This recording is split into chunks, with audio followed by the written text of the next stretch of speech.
आइए, हम लोगों ने पब्लिक इशू मैनेजमेंट स्टार्ट किया था। पब्लिक इशू मैनेजमेंट में हमने पढ़ा था कि जो भी पब्लिक इशू मैनेजमेंट से रिलेटेड एस्पेक्ट है, चाहे वो पब्लिक इशू को लेकर के हो, राइट इशू को लेकर के हो, बोनस इशू को लेकर के हो, जिनको भी लेकर के हो, इन सब के बारे में अगर कहीं कुछ मेंशन है तो वो सारी की सारी चीजें कहाँ है, सेबी आईसीडीआर रेगुलेशन में। हम लोगों ने पहले कैपिटल स्ट्रक्चर देखा, फिर पब्लिक ऑफर का मतलब देखा था, फिर हम लोगों ने ऑफर डॉक्यूमेंट देखा कि कौन सा ऑफर डॉक्यूमेंट किस समय इशू किया जाता है और उस ऑफर डॉक्यूमेंट का क्या कंटेंट होता है। फिर हम लोगों ने एलिजिबिलिटी क्राइटेरिया देखा रेगुलेशन 6(1) के अकॉर्डिंग, रेगुलेशन 6(2) के अकॉर्डिंग, जिसको हम किस नाम से जानते हैं, 6(2) को अल्टरनेट एलिजिबिलिटी रिक्वायरमेंट के नाम से। फिर हम लोगों ने कंप्लीट प्रोसेस देखा था कि पब्लिक इशू करने का प्रोसेस क्या है। राइट इशू देखा था, प्रमोटर्स कंट्रीब्यूशन के बारे में पढ़ा था, प्रमोटर्स कंट्रीब्यूशन में किन किन चीजों को शामिल किया जाएगा, प्रमोटर्स कंट्रीब्यूशन में किन किन चीजों को शामिल नहीं किया जाएगा, प्रमोटर्स ने जो कंट्रीब्यूशन दिया है वो कितने दिनों तक लॉक इन पीरियड में रहेगा, कौन कौन सा चीज जो है कब कब प्रमोटर्स कंट्रीब्यूशन की रिक्वायरमेंट नहीं होगी। फिर हमने देखा था कि किस सिचुएशन में पब्लिक इशू हमारा फेल माना जाएगा और अंडर राइटर किस तरह से हमारी उसमें मदद कर सकते हैं। हमने बुक बिल्डिंग के बारे में पढ़ना शुरू किया था और हमने देखा था कि बुक बिल्डिंग में कट ऑफ प्राइस कैसे जो है हम डिटरमाइन करते हैं और कैसे हम पब्लिक इशू के दौरान इन तीन लोगों के बीच में शेयर्स इशू करते हैं, यानी पब्लिक के बीच में देते हैं, जिनको हमने RI retail investors, NII non institutional investors and QIB qualified institutional buyer में डिस्ट्रीब्यूट किया था। इसके बाद हम लोगों ने इसमें देखा था कि बुक बिल्डिंग अगर हम कर रहे हैं तो अगर हम अपने चॉइस से करें, रेगुलेशन 6(1) के अकॉर्डिंग कर रहे हैं तो कैसे जो है हमारा बुक बिल्डिंग होगा, और अगर हमें जो है वो रेगुलेशन 6(2) के अकॉर्डिंग बुक बिल्डिंग कंपलसरी करना है तो उसके लिए क्या करना होगा। फिर हम लोगों ने इसमें जो है वो लॉट साइज फिक्स प्राइस को भी लेके देखा था कि उसमें किसमें कितना देना है हमें किन लोगों को, और लॉट साइज के बारे में पढ़ा था कि पब्लिक इशू के दौरान जब भी शेयर इशू होगा लॉट में होगा। लेकिन ये चीज सेकेंडरी मार्केट में एप्लीकेबल नहीं है। सेकेंडरी मार्केट में आप 1 शेयर 2 शेयर आधे तो बोल नहीं सकते, जितने भी शेयर आप खरीदना बेचना चाहते हैं बिंदास खरीद सकते हैं और बिंदास क्या कर सकते हैं, बेच सकते हैं। वहां पे कहीं कोई जो है वो रोक टोक नहीं है। अगर कहीं कोई रोक टोक है तो वो सिर्फ प्राइमरी मार्केट में, जहां पे सिर्फ और सिर्फ लॉट में आप कर सकते हैं। इस लॉट का क्या साइज रहेगा, ये कहा गया कि इस लॉट की वैल्यू 10,000 से कम नहीं होनी चाहिए और 15,000 से ज्यादा नहीं होनी चाहिए। अब इस बीच में जितने भी शेयर्स आपके आ जाए, आपकी मर्जी है, आप जो है उतने शेयर क्या कर सकते हैं, इशू कर सकते हैं। इसके बाद हम लोगों ने इस लॉट में फिक्स प्राइस इशू को लेकर के लॉट के बारे में पढ़ा था और किसको लेकर के, बुक बिल्डिंग, और वहां हमने ढेर सारे क्वेश्चंस बना करके चीजों को क्या किया था, क्लियर किया था। तो हमने यहाँ पे जो देखा था वो यही था कि कैसे पब्लिक को और जो इन्वेस्टर्स हैं, प्रोस्पेक्टिव इन्वेस्टर्स हैं या जो ऑलरेडी एग्जिस्टिंग इन्वेस्टर्स हैं, उनको बचाने के लिए और सिक्योरिटीज मार्केट में लोगों का इंटरेस्ट क्रिएट करने के लिए, सब्सक्रिप्शन को बढ़ाने के लिए सेबी ने एक से एक एस्पेक्ट किए। पहले उन्होंने जो फिक्स प्राइस इशू से, फिर 75% बुक बिल्डिंग, फिर 100% बुक बिल्डिंग, ताकि सब्सक्रिप्शन और ज्यादा बढ़ता चला जाए। अब एक जगह आकर के हम रुक गए और वो ये है कि अगर पब्लिक इशू के बाद एकाएक प्राइस में फ्लक्चुएशन आ जाए, अनरीजनेबली, वर्ड यूज कर रहा हूं अनरीजनेबल, अनरीजनेबल डाउन और अप अगर प्राइस होने लगा तो क्या उसको रोकने का कोई तरीका है। तो यहां तक का सफर हम पिछले एपिसोड में तय कर चुके, अब यहां से हमें आगे बढ़ना है। तो जल्दी बताइए, यहां तक में कहीं कोई गिला शिकवा दुख दर्द नहीं, तो इजाजत दीजिए आगे बढ़ेंगे।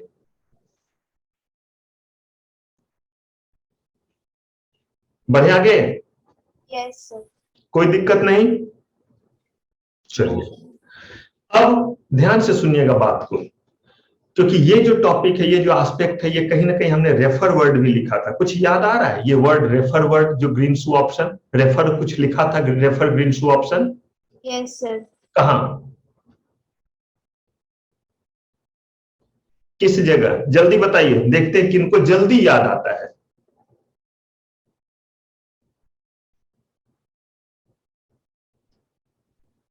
किन्हीं को नहीं? हाजी विक्रम, सूरज, नितिन, चौधरी, चौधरी जी, प्रतिष्ठा, राशि, दिव्यांशी, बड़े सारे लोग हैं, होनहार बंधु हैं। किन्हीं को? इतना सन्नाटा क्यों है भाई? Exception and lock in period. कहा? लॉक इन पीरियड वाले के अंदर, एक्सेप्शन ऑफ लॉक इन में, ठीक है। तो वो याद रहेगा तभी तो कोरिलेट करूंगा। लीजिए मैंने रेफर लिख दिया और आप ही भूल जाइए। तो फिर कैसे होगा? जब याद रखेंगे तभी तो यहां से उसे कॉरिलेट करेंगे और यहाँ पे और भी एस्पेक्ट को देखेंगे। चलिए अब ध्यान से सुनिए, कहानी जैसा चीज सुना रहा हूं, सुन लीजिए, तब देखिएगा इन चीजों को कैसे हम देखते हैं, क्या है ग्रीन शू ऑप्शन। कुछ मत जानिए, कुछ मत कीजिए, सिर्फ और सिर्फ जो है वो बात को सुनिए जरा, यहाँ पे क्या मैं कह रहा हूं। पब्लिक इशू हमने कर दिया, पब्लिक इशू के बाद लिस्टिंग परमिशन मिल गया। लिस्टिंग परमिशन के बाद क्या होता है? बोलते जाइए लेकिन पीछे से। सर इन प्रिंसिपल अप्रूवल लेते हैं फिर। लिस्टिंग परमिशन के बाद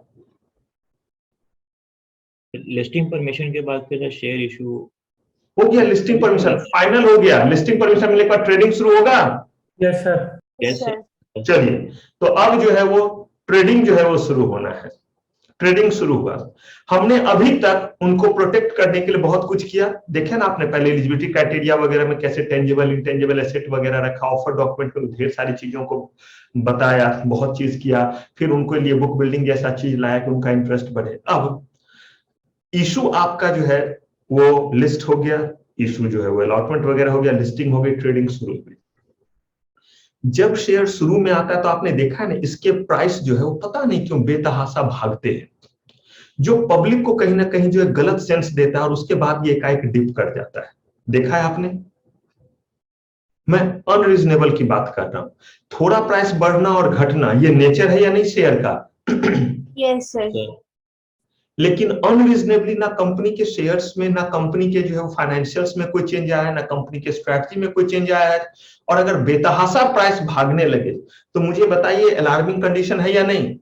यस सर। Yes sir. कहीं कोई मैनिपुलेट कर रहा है या नहीं? क्योंकि ये सही सपोर्ट नहीं है, धड़ाम से फिर वो गिरेगा या नहीं गिरेगा? लोगों को नुकसान होगा या नहीं होगा? तो अगर अनरीजनेबली ऐसा होता है तो ये क्यों होता है? ये होता है कि मार्केट जो है एबरेंट बिहेव करने लगता है। क्या करने लगता है? कैसा बिहेव करता है? एबरेंट। ये एबरेंट बिहेवियर का मतलब क्या है? ये एबरेंट बिहेवियर का मतलब है अजीबोगरीब बिहेव करना। आप कहिएगा सर नहीं समझ में आया, सुनिए जरा। मान लीजिए कि हम लोग फिजिकल क्लास में हैं, एनआईआरसी में है, या जो है वो कहीं पे भी है, लेकिन क्लास कौन सी है? फिजिकल, आमने सामने। मैं इंतजार कर रहा हूं ताकि मेरा ये ई मुक्का का सिलसिला खत्म हो, लेकिन लगता नहीं इस बार भी ये मौका मिलेगा, आपके साथ आमना सामना होगा। अब क्या होगा? अब तो कोर्स ही खत्म हो जाएंगे। तो अब क्लास में जो है हम बैठे हैं, क्लास हो रही है। इस क्लास के दौरान आप देखिएगा जब भी कोई नया एंट्री होगा, कोई बच्चे आएंगे, तो आप लोग उनके साथ एबरेंट बिहेव करते हैं। यही एबरेंट वर्ड समझाना है। क्या बिहेव करते हैं? कोई भी अगर आएगा तो आप उस पर कमेंट करते हैं आपस में, जो पहले से थे। यार देखना, अगर अच्छे ड्रेसअप होकर के कोई आई है तो देखना एकदम बहन जी बन के ऐसे आ रही जैसे कि इसके अलावा कोई और पढ़ने वाला ही नहीं, अपने आप को बहुत स्टूडियस समझती है, समझता है, ऐसे ही कमेंट करते हैं। Yes sir. अगर कोई जो है वो थोड़े डिस्को टाइप बन के आई है तो अरे ये क्लास करने आई है कि डिस्कोथेक में आई है? ये कोई तरीका, ये कोई ड्रेसिंग सेंस है? अब देखिए, ऐसे हैं तो भी जीना मुश्किल, वैसे हैं तो भी जीना। हर केस में आप कमेंट करते हैं या नहीं? Yes sir. Yes sir. कितने दिन तक आपस में करते हैं? 1 दिन, 2 दिन, 3 दिन, या लगातार करते रहते 6 महीने तक? सर कुछ दिन। कुछ दिन। कुछ दिन, उसके बाद वो भी आपके ग्रुप में शामिल हो जाते हैं। Yes sir. और फिर जो नया एंट्री है उसके लिए वो भी शुरू कर देते हैं आपके साथ। ऐसे ही चलता है ना सिलसिला। Yes sir. यही तो एबरेंट बिहेवियर था जो आपने शुरू में किया और कुछ दिनों के बाद बंद कर दिया, फिर नए जो आए तो कर दिया, फिर ऐसा ही। तो यही जो है वो, जैसे आप एबरेंट बिहेव करते हैं ना नए के साथ, वैसे ही मार्केट भी जो है वो नई कंपनी जब लिस्ट होती तो एबरेंट बिहेव करती। पता नहीं, कुछ नहीं समझ में आता, बस खरीदो खरीदो खरीदो, इस कंपनी के शेयर का प्राइस बढ़ेगा। यही है एबरेंट बिहेवियर। क्या कोई सपोर्ट मैकेनिज्म कुछ अवेलेबल है? कुछ भी नहीं, बस एवरी नई कंपनी का शेयर है, क्या करो? खरीदना जो है वो शुरू कर दो। मोहल्ले में बड़े सारे लोग रह रहे हैं, कोई दिक्कत नहीं, जो मिला सबसे नमस्ते वह सब चलते बने। कोई अगर नए आए हुए हैं तो जब हुआ फिर किसी पर देख ले, क्या कर रहे हैं, कैसे कर रहे हैं, क्या है, कुछ नहीं। ये क्यूरियोसिटी कितने दिन तक? स्टार्टिंग के डेज में। स्टार्टिंग तक। उसके बाद वो भी उस पड़ोसी की तरह जो हाँ होंगे, अगर देख भी लिया तो क्या आप तो आजकल दुआ सलाम भी नहीं, थोड़ा बिजी थे इसलिए ध्यान नहीं दिया। तो यही कुछ दिनों के लिए क्या करना है? प्रोटेक्ट करना है। ये जो रैगिंग वाला चीज होता है देखते हैं ना, ये भी कुछ दिनों के लिए तो होता है, फिर सब एक दूसरे से फेमिलियर हो गए, फिर अगले का क्या करते हैं, अगले सेमेस्टर वाले का इंतजार करते हैं। इंसानों का तो छोड़िए, डॉगी वगैरह में भी ये फितरत होती है। कभी गौर किया, मोहल्ले में नया डॉगी अगर आएगा तो 4 डॉग इधर से लगातार भौं भौं भौं किए जा रहा है, और वो बेचारा चुपचाप ऐसे है। क्यों? क्योंकि इस तरफ कितने हैं, 4 4-5 है, भर भर के है पूरे मोहल्ले वाले। और कुछ दिनों के बाद वो उनके ऊपर भौंकना बंद कर देते, वो भी फिर इस गुंडवा में आकर के इधर शामिल हो गया, और फिर वो भी उस सब पे क्या करना शुरू कर दिया, इसी ग्रुप में, इसी टोली में जाकर के फिर भौंकना शुरू। मतलब जब तक जो है वो मार्केट से पहचान नहीं, जब तक गली से पहचान नहीं, जब तक मोहल्ले से पहचान नहीं, जब तक क्लास के सबसे पहचान नहीं, तब तक लोगों का एवरेज बिहेवियर रहा या नहीं, अजीबोगरीब बिहेवियर। Yes sir. कोई लॉजिक था कमेंट करने का, चाहे किसी भी तरह का ड्रेस पहन के, क्या लॉजिक हुआ? कोई लॉजिक नहीं हुआ, तभी तो क्या बोलते हैं इसको, एवरेंट बिहेवियर, अजीबोगरीब बर्ताव करना। अगर मान लीजिए कि मैंने कुछ अच्छा सुनाया, कुछ जो है वो हंसने वाला सुनाया, तो आप हंसे, अच्छी बात है। अगर कोई दुख का खबर है तो आप जो है वो घबरा गए, या आप जो है वो दुख का खबर सुन करके थोड़ा उदास हो गए, क्या ये एवरेंट हुआ? No sir. No sir. किसी ने दुख का खबर सुना, आपने बोला हा हा हा हा हा, ये दुनिया एक तमाशा है, जो आया है उसे मरना ही पड़ेगा, लोग बोलेगा कि नहीं कि पागल हो गया है? Yes sir. That is called aberrant behaviour. तो मार्केट भी जो है वो एवरेंट बिहेव करती है। वो क्या करती है, नया कोई शेयर आया तो अनरीजनेबली प्राइस बढ़ना शुरू, जो मैंने टमाटर का एग्जांपल लिया था। अब मुझे बताइए, टमाटर का प्राइस अगर मुझे मैनेज करना है, एवरेंटली प्राइस बहुत अप जा रहा है, 100 रुपए किलो, 100 रुपए किलो, कैसे इसे कम करे? 30 रुपए किलो बेच के। जो सस्ता में आप जो है वो जाकर के बेचना शुरू कीजिए, खुद ब खुद प्राइस डाउन होगा या नहीं? Yes sir. Yes sir. इसके लिए जरूरत किस चीज की पड़ी? बल्क की। उस सामान की जरूरत पड़ी, टमाटर की जरूरत पड़ी, जिसका दाम बढ़ गया है। Yes sir. अगर फिर जो है वो बहुत सारे लोग आ जाएंगे, अनरीजनेबली प्राइस को डाउन करने लगेंगे, तो क्या कीजिए? उस समय बेचना शुरू किया था, मार्केट से आप खरीदना शुरू कीजिएगा, प्राइस बढ़ जाएगा। Yes sir. तो मैं बस अनरीजनेबल अप डाउन को रोकने के लिए कह रहा हूं। तो कहा कि ये अनरीजनेबल को रोकने के लिए जो मैकेनिज्म यूज करते हैं वो है कि स्टेबलाइजिंग एजेंट को अपॉइंट कर देते हैं। किसको? Stabilising agent. स्टेबलाइजिंग एजेंट, वो नाम दिया गया। स्टेबलाइजर वर्ड सुना है? Yes sir. स्टेबलाइजर क्या सुना है नितिन? क्या, किस चीज को स्टेबलाइजर कहते हैं? सर वो फ्रिज के उसको टेम्परेचर को कंट्रोल करने के लिए क्या सिर्फ फ्रिज पे ही लगा होता है? Yes sir. एसी के साथ भी तो आता एसी है। के साथ भी आता है सर। बहुत सारे इलेक्ट्रॉनिक डिवाइस के साथ, चाहे वो एसी हो, चाहे जो भी आपके कहिए अच्छे डिवाइसेज होते हैं जिनको आपको प्रोटेक्ट करना रहता है। लेकिन ये स्टेबलाइजर करता क्या है?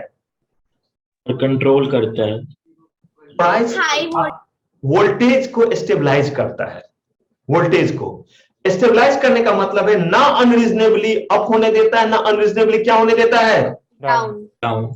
अगर वोल्टेज अप हो गया, मान लीजिए आपका इक्विपमेंट 110 से 240 के बीच में चलता है, अगर 110 से 240 है तो कुछ करेगा?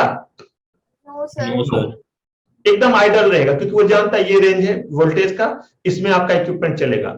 जैसे ही वो 110 से 100 हुआ, वो क्या करेगा, वोल्टेज को इंटरनली क्या कर देगा, बढ़ा करके कितने पे पहुंचा देगा, 110 पे। 110। 110 पे, जो आपके इक्विपमेंट को चाहिए। अगर फिर बढ़ करके 260 हो गया तो क्या कर देगा, वो उसको 240 के नीचे ले आएगा। लेकिन वो काम कब करेगा, जब 110 से नीचे या 240 से ऊपर, यानी जो इक्विपमेंट का वोल्टेज रेंज है उससे कम और ज्यादा होगा, तभी ना वो काम करेगा। Yes sir. मैं आपको छोटे की घटना बताता हूं। जब हम लोग छोटे थे तो हमारे घर में एक टीवी था, सलोरा टीवी था। यानी कि सलोरा टीवी का मैं ऐड कर रहा हूं, पता नहीं आप लोगों ने सुना भी होगा या नहीं। सलोरा टीवी अब नहीं चलता, वो शटर वाली टीवी होती थी। मतलब यस सर। देखा है, टीवी ऐसे करके बंद हो जाता था, उसको लॉक नहीं कर सकते आप। अच्छा, नितिन के घर में शायद होगा, इनको एक्सपीरियंस है, देखे हैं, कह रहे। हम लोग उस समय सलोरा बहुत चलता था, और यकीन मानेंगे वो जैसे वुड होता है ना, वो वुड के डब्बे जैसे के भीतर, क्योंकि पहले टीवी में इतना बड़ा सा पूछ सा निकला रहता था, कैथोड रे वाली ट्यूब आती थी। ये एलसीडी और एलईडी वाला जमाना नहीं था वो। Yes sir. Black and white है तो बहुत हो गया। वो black and white Salora TV, और उसको पापा लॉक करके जाते थे। आपको टीवी कैसे लॉक को पता है ना, ऐसे करके शटर बंद हो जाता था, वुड के थे, और ऐसे बंद हो जाता था फ्रिज की तरह। हमें टीवी छूने की जात नहीं थी, लेकिन हम स्टेबलाइजर छू सकते थे, क्योंकि उस समय जो स्टेबलाइजर आता था वो आज की तरह इलेक्ट्रॉनिक वाले, जैसे अभी मेरे यहाँ एसी में लगा हुआ है, इसमें मुझे कम ज्यादा नहीं करना पड़ता, ये ऑटोमेटिकली क्या कर देता है, अगर वोल्टेज कम हो गया तो बढ़ा देगा और ज्यादा हो गया तो कम कर देगा। कम कर देगा। और पहले क्या होता था, वो स्टेबलाइजर मैनुअल चलता था, अभी भी कहीं कहीं आपको मिल जाएगा देखने को, ऐसे उसे घुमाना पड़ता था बढ़ाने के लिए, और कम करने के लिए भी उल्टा अमेठना पड़ता था। Yes sir. टीवी में लगा हुआ रहता था। अब अगर रामायण महाभारत चल रहा है, उस समय ना वोल्टेज पता नहीं बहुत फ्लक्चुएट होता था, अब नहीं होता है ऐसा। अब तो डिवाइस दूसरे एंड पे ही, जहां से सप्लाई होता है वहां ही बहुत अच्छे लगे। तो जमाना भी, मैं किस चीज की बात कर रहा हूं वो जरा सोचिए। मैं बात कर रहा हूं कि जब मैं जो है वो क्लास जो है वो 3-4 में पढ़ा करता था। जस्ट इमेजिन कितनी पुरानी बात हो गई, आपका कोई अस्तित्व नहीं था, उससे पुरानी बात है, फॉर डैम श्योर आपका कोई अस्तित्व नहीं था, तब की बात है ये। सर पहले आप आपकी एज बता दो, फिर हम बताएंगे हमारे अस्तित्व। तो नहीं होगा, मैं बहुत बूढ़ा व्यक्ति हूं, मैं 41 ईयर का हूं। नहीं सर, फिर मेरा तो था। अच्छा, तो जो है एक आध दो बच्चे जो होंगे सो होंगे, अदरवाइज मोस्टली बच्चे नहीं होंगे। जब मैं क्लास 3-4 में था, जो भी है होंगे तो भी बहुत छोटे में होंगे। अब देखिए उस समय क्या होता था कि टीवी चल रहा है, रामायण महाभारत का समय था, वो भगवान जी ने वो तीर चलाया, देखते थे पहले तीर में ऐसे ऐसे करके कुछ निकलता था आगे से, इधर से राम का तीर, इधर से रावण का तीर, और ऐसे करके जा रहा होता था, और किसी एक का गायब हो जाता था। देखा ये सब scene? Yes sir. Yes sir. अब पता चला कि ये दोनों गया, हमारे में क्यूरियोसिटी किस बार रावण का कटा है या राम भगवान का कटा? रावण का सर। रावण का। अरे किसका कटा ये तो बाद में, पहले वोल्टेज फ्लक्चुएट हुआ, टीवी जो है वो एकदम ये हो गया ब्लैंक। बस फटाक से हम लोग को स्टेबलाइजर छूने की इजाजत थी, ताकि पापा देख सके, मम्मा देख सके कि क्या होने वाला है। हम फटाक से स्किड किए और अमेठ दिया उसे नीचे या ऊपर, उसको वापस जगह पे ले आए। फिर अगर कम ज्यादा हुआ फिर ठीक कर दिया। कहने का मतलब जब वोल्टेज कम हो जाता था तो ज्यादा कर देते थे, ज्यादा हो जाता था तो कम कर देते थे। यही था स्टेबलाइजर, और वहीं से ये कॉन्सेप्ट आया स्टेबलाइजिंग एजेंट का। जो ये काम करे वो क्या हो गए, स्टेबलाइजिंग एजेंट। उस रामायण महाभारत के दौरान हम थे स्टेबलाइजिंग एजेंट, हम कम ज्यादा करने का काम कर रहे थे। लेकिन हम एम ही कम ज्यादा कर रहे थे कि जरूरत पड़ने पे कम और जरूरत पड़ने पे ज्यादा कर रहे थे? जरूरत पड़ने पे। जब वोल्टेज अनरीजनेबली हाई हो रहा था तभी तो हम कम कर रहे थे, और जब अनरीजनेबली कम हो रहा था तो ही हम क्या कर रहे थे, ज्यादा कर रहे थे। यही काम है स्टेबलाइजिंग एजेंट का। लेकिन ये फैसिलिटी अगर आप देते हैं तो इस फैसिलिटी के तहत क्या होता है, अगर प्राइस अनरीजनेबली डाउन होगा तो आप उसके प्राइस को मेंटेन करेंगे, और अगर अनरीजनेबली अप होगा तो भी आप मेंटेन करेंगे। अनरीजनेबली ज्यादा होने लगा, इसका मतलब क्या है बताइए, डिमांड ज्यादा या कम? डिमांड ज्यादा है। ज्यादा है, लोग ज्यादा खरीदना चाह रहे हैं। मुझे एक चीज बताइए, आप ढेर सारा शेयर लेकर के आ जाइएगा, खुद ब खुद डिमांड बैलेंस हो जाएगा जब सप्लाई आ जाएगा तो? Yes sir. और फिर जब लगे कि प्राइस बहुत कम हो गया है तो आप खरीदना शुरू कर दीजिए, डिमांड रेज कर दीजिए, खुद ब खुद प्राइस बढ़ना शुरू हो जाएगा। Yes sir. अब इस काम के लिए शेयर चाहिए या नहीं चाहिए? Yes sir. तो जैसे मैंने बोला टमाटर के प्राइस को मैनेज करना है तो वह शेयर चाहिए, टमाटर चाहिए, जाएंगे टमाटर बेचेंगे, ज्यादा लगा बेचना शुरू करेंगे, खुद ब खुद प्राइस ठीक हो जाएगा। अगर देखेंगे कम हो गया, अपना ठेला लेकर के निकल जाएंगे, खुद ब खुद प्राइस फिर मैनेज हो जाएगा। तो ऐसे ही स्टेबलाइजिंग एजेंट का कॉन्सेप्ट आया और कहा गया कि आप अपने इशू में ये रखना चाहते हैं या नहीं, ये आपके पास ऑप्शन है, इसीलिए इसको बोलते हैं ऑप्शन। और ये चीज, ये मैकेनिज्म सबसे पहले ग्रीन शू नाम की एक कंपनी थी, अमेरिकन कंपनी थी, उस कंपनी का नाम था ग्रीन शू। क्या नाम था? ग्रीन शू। और उस कंपनी ने ये चीज जो है वो अपने जो इशू में शामिल किया था, इस मैकेनिज्म को। तो इसीलिए इस चीज का नाम ही क्या पड़ गया, green shoe option. Green shoe option. आप चाहे तो अपने इशू में इसे शामिल करें, आप चाहे तो ना करें। आप फिक्स प्राइस इशू करें, आप बुक बिल्डिंग करें। मुझे बताइए, आप बुक बिल्डिंग करना चाहेंगे या fix price issue? Book building. क्यों? ज्यादा लोगों को ज्यादा सब्सक्रिप्शन मिलेगी। सिंपल बोलिए, ज्यादा सब्सक्रिप्शन होगा, सब्सक्रिप्शन बढ़ाना है। सही कह रहा हूं? Yes sir. Yes sir. अब बताइए, सब्सक्रिप्शन बढ़ेगा इससे, और अगर आप बुक बिल्डिंग प्रोसेस में साथ में ग्रीन शू ऑप्शन जैसा चीज डाल देंगे तो बताइए सब्सक्रिप्शन और बढ़ेगा या नहीं? Yes sir. तो ये बात ऑफर डॉक्यूमेंट में लिखिएगा या बाद में लोगों के कान में बताइएगा? Offer document. ऑफर डॉक्यूमेंट बताइएगा, तभी तो लोग बोलेंगे अरे ये तो पोस्ट इशू प्राइस एस्टेब्लिश करने का मैकेनिज्म है। Yes sir. पोस्ट इशू जब ट्रेडिंग शुरू हो जाएगा तब ये फिनोमेना काम करेगा ना। Yes sir. Yes sir. तो बताइए इससे लोग और रिलैक्स होंगे या नहीं यस सर। कि भाई ये कंपनी तो हमारे लिए बाद में भी क्या कर रही है, टेक केयर कर रही है सर हमारी। बाद में भी हमें जो है प्रोटेक्ट करने के लिए है। अनरीजनेबली प्राइस अप डाउन होगा तो हमें बचा लेंगे ये। लेकिन मैंने आपको बोला था ये कब तक, जब तक एवरेज बिहेवियर वाला चीज खत्म हो जाए। और एवरेज बिहेवियर आपने देखा था कुछ ही दिनों तक होता है। Yes yes sir. सर। उसके बाद तो फिर कहते हैं दुल्हन पुरानी हो गई, पड़ोसी पुराने हो गए, दोस्त पुराने हो गए। तो जब तक नया तब तक एवरेज बिहेवियर। तो यही कहा कि कुछ दिनों तक इसको क्या करेंगे, हम स्टेबलाइज करेंगे। तो आप अपने इशू में ये चीज लिख दीजिए ऑफर डॉक्यूमेंट में। और जो स्टेबलाइजिंग एजेंट होते हैं ये जनरली आपके मर्चेंट बैंकर होते हैं। कौन होते हैं, मर्चेंट स्टेट बैंक। बैंकर्स। वो मर्चेंट बैंकर आपके लिए स्टेबलाइजिंग एजेंट का काम करेंगे। तो मुझे बताइए अगर वो मर्चेंट बैंकर का भी काम करे, स्टेबलाइजिंग एजेंट का भी काम करे, तो आपसे ज्यादा पैसा लेंगे या नहीं लेंगे? Yes sir. Yes sir. लेंगे ना, काम ज्यादा करेंगे। अब ये कैसे काम करते हैं ये जरा देखिए, ये जरा समझिए। सबसे पहला चीज जो मैक्सिमम डेज के लिए आप स्टेबलाइजिंग एजेंट को अपॉइंट कर सकते हैं वो है 30 दिन के लिए। कितने दिन के लिए?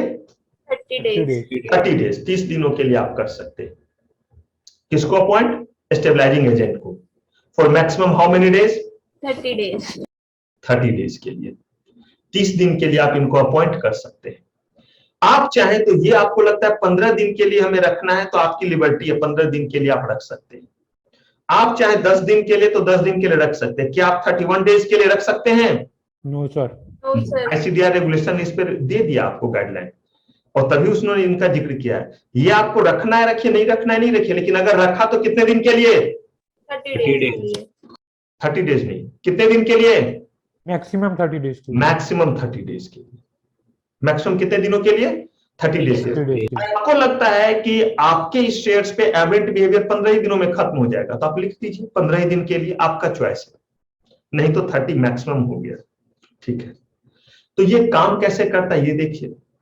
मैंने बताया कि इनिशियल डेज में एकाएक प्राइस शूट अप होना शुरू होता है। आप इस चीज के विटनेस है या नहीं, देखा है या नहीं ये चीज? Yes sir. जोमेटो वगैरह का शेयर्स आया था, देखा Yes, था आपने? जिसको पूछो पता नहीं क्या लग रहा था कि वो बाबा जी का डैश मिलेगा या क्या फुल स्टॉप मिलेगा। सब लगे हुए सिर्फ किसी तरह से क्या मिल जाए, जोमेटो के कुछ शेयर मिल जाए। किस मार्केट में गए? सेकेंडरी मार्केट में। प्राइमरी मार्केट के बाद तो वो लिस्ट हो गया और इसी ने प्राइस को बहुत ज्यादा कर दिया। और यही सब समय बचाव का तरीका रखना पड़ता है, वरना उस समय जब लोग बहुत बढ़े हुए पे लगा देंगे जो उसका सपोर्ट नहीं था तो क्या होगा, वो लॉस होगा या नहीं होगा? Yes sir. Real Yes, worth sir. जो है मान लीजिए किसी का 100 है और आर्टिफिशियली जो है वो क्रिएट किया गया मार्केट और 200 तक पहुंचा दिया गया और आप 200 पे जाकर के खरीदेंगे, अरे बाप रे बाप ये तो 5 दिन में 100 से 200 हो गया, तो अगले 5 दिन में 200 से कहां जाएगा? 400। यही सोचिएगा, डबल होगा फिर। Yes yes sir. सर। अब वहां से गुलाटी मारेगा, उसका बेस था ही नहीं वहां पे। अब ये 110 के आसपास ही चलेगा, उसके बाद वहां वो 200 जाने में इसको 2 साल लगने हैं। तो बताइए नुकसान है या नहीं? Yes sir. सेबी sir. कोशिश ही तो कर सकती है। मार्केट में तो बहुत सारा ऐसा उछाल आता है, लेकिन सेबी ने फिर भी प्रोटेक्ट करने के लिए कहा कि आप जीएसओ का को यूज कीजिए, ग्रीन शू ऑप्शन को। अब ग्रीन शू ऑप्शन के तहत ये इस्तेमाल कैसे होता है, प्रोसेस क्या है वो देखिए। शेयर इशू हो चुका है उस जगह ये काम करेगा या शेयर ट्रेड होना शुरू हो गया वहां पे काम करेगा? ट्रेड होना शुरू हो गया। ट्रेड होगा। ट्रेड। तो अगर हम बात करते हैं अपने प्रोसेस की, एक बार जरा बैक हो और ये जरा देखें कि ये कहां से शुरू होगा। प्रोसेस के दौरान यहां तक का सफर हमने कर लिया, कहां तक कर लिया ये देखिए, हमारा जो है वो ट्रेड होना शुरू हो गया। Yes sir. Yes sir. अब इसके बाद शुरू होगा ये प्रोसेस।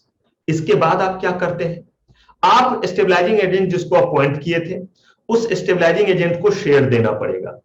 उस शेयर से क्या होगा, जैसे ही ज्यादा डिमांड होगा वो ये शेयर क्या करेंगे, बेच देंगे, क्योंकि उनके पास शेयर नहीं है। शेयर्स किसके पास है, पब्लिक के बीच में है या जिन्होंने शेयर्स खरीदा था? तो मुझे बताइए किनके पास सबसे ज्यादा शेयर्स मिल सकते हैं? प्रमोटर्स के पास सर। प्रमोटर के पास। Yes sir. तो कहा कि प्रमोटर से ले लीजिए या किसी ऐसे बंदे से ले लीजिए जिसके पास 5% या उससे ज्यादा शेयर है। 5% से ज्यादा शेयर है, रीजनेबल लग रहा है। 5% से ज्यादा होना बहुत बड़ी बात है, प्रमोटर के अलावा किसी के पास है तो आप ले सकते हैं। लेकिन उन लोगों से दर्शन थोड़े कम होंगे, आपको ज्यादा दर्शन किनसे होगा, प्रमोटर से। और प्रमोटर ही इन चीजों के लिए ज्यादा परेशान होंगे। तो प्रमोटर के पास अपना 20% शेयर है। मान लीजिए 100 शेयर इशू हुए थे, तो प्रमोटर के पास है ना 20 शेयर मिनिमम। Yes sir. ठीक है, प्रमोटर के पास शेयर है। प्रमोटर ने क्या किया, ये शेयर्स जो है वो अपने जो है वो डीमेट अकाउंट से निकलेगा और आपके डीमेट अकाउंट में पहुंचा दिया। और आप कौन है, स्टेबलाइजिंग एजेंट। स्टेबलाइजिंग एजेंट का 2 अकाउंट खोला जाता है, एक होता है green shoe option demat account, एक green shoe option bank account. Demat account का नाम सुना है या फिर से सुनाना पड़ेगा? पता है सर। पता है डीमेट अकाउंट में क्या रहेगा, चावल दाल, सर, शेयर्स रहेंगे रुपये पैसे, सर, सिर्फ और सिक्योरिटीज, सिर्फ और सिर्फ क्या, शेयर्स। शेयर और बैंक अकाउंट में सिर्फ क्या, पैसे। अब ये 2 अकाउंट क्यों ओपन किया गया, ये देखिए। इनको जब आप शेयर्स देंगे तो ये इसी अकाउंट के जरिए ना खरीदने बेचने का काम करेंगे, इलेक्ट्रॉनिक फॉर्म में है, तो इनके डीमेट अकाउंट में आना चाहिए या नहीं शेयर? Yes sir. तो इनके डीमेट अकाउंट में कैसे आएगा, प्रमोटर के डीमेट अकाउंट में था ना, यस सर। सर वहां से क्रेडिट हो गया कितने शेयर, सॉरी डेबिट हो गया कितने शेयर, 15। मैक्सिमम 15%। Yes sir. और यहां पे क्रेडिट हो गया, यस यस सर। सर, हाँ या ना बोलते जाइएगा, क्रेडिट हो गया। Yes sir. ठीक है, अब जो है वो प्राइस जो है वो बढ़ना शुरू हुआ, खूब डिमांड आ गया, शेयर का प्राइस जो है वो 120 तक पहुंच गया। 100 रुपए के शेयर का 20% अप हो गया, वो बेस को सपोर्ट नहीं कर रहा था। प्राइस को नीचे लाना है, क्या कीजिएगा, खरीदिएगा या बेचिएगा? बेचेंगे सर वो। बेच दिया।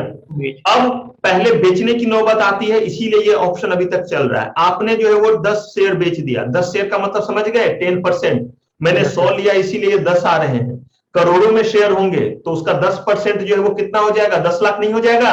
Yes sir. तो अब जो है आपने 10% शेयर बेचे, यानी 10 शेयर बेच दिया, किस रेट से? 120 के 120 के रेट से। मुफ्त में बेचा या पैसे आएंगे? पैसे आएंगे पैसे सर। आएंगे। पैसे कहां चले गए आपके, चला गया जीएसओ बैंक अकाउंट में। Yes sir. अकाउंट का नाम रख दिया green shoe option bank account. Green shoe option के तहत ये अकाउंट डीमेट और बैंक अकाउंट ओपन किया, इसलिए ये नाम रखा। चला गया, 1200 रुपए हमारे पास आ गए।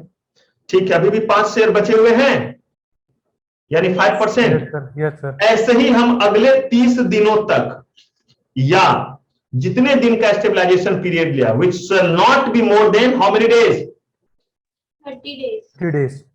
30 डेज। जितने दिनों का है ये कार्यक्रम चलता रहा। सर।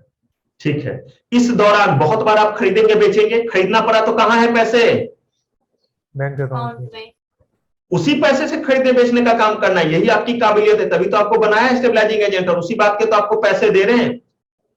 और ये कार्यक्रम इस तरीके से करना है आपको कि स्टेबलाइजेशन पीरियड खत्म होने तक जितने शेयर्स आपको दिए थे उतने शेयर्स कहां होने चाहिए, आपके डीमेट अकाउंट में वापस आ जाने चाहिए। समझ रहे हैं चीजों को?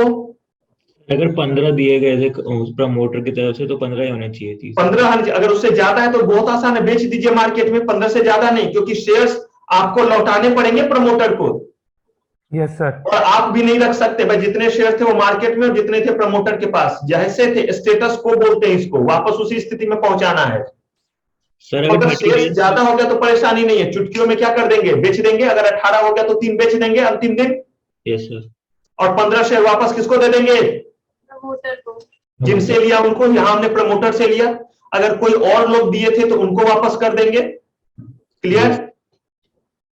कितने दिन के भीतर, 30 दिन। 30 डेज से। नो 30 डेज तक का तो मैक्सिमम टाइम है जब ये चलेगा। 30 डेज खत्म या स्टेबलाइजेशन पीरियड खत्म, ये स्टेटमेंट मैंने सही दिया या गलत दे दिया, एक्स्ट्रा स्टेटमेंट दे दिया?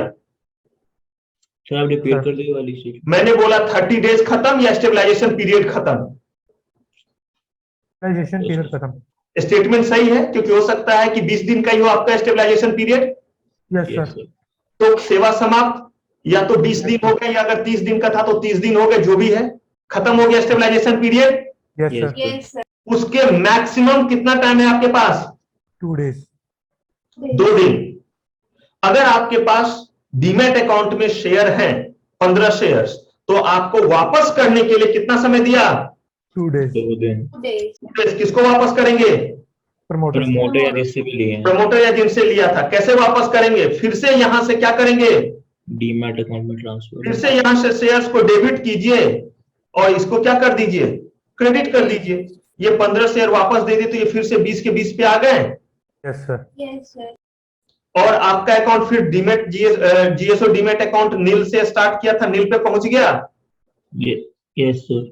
लेकिन अब ऐसा भी तो हो सकता है कि हमारा 30 डेज एक्सेलरेशन पीरियड खत्म हो गया और हमें शेयर्स की शॉर्ट हो गई। Yes sir.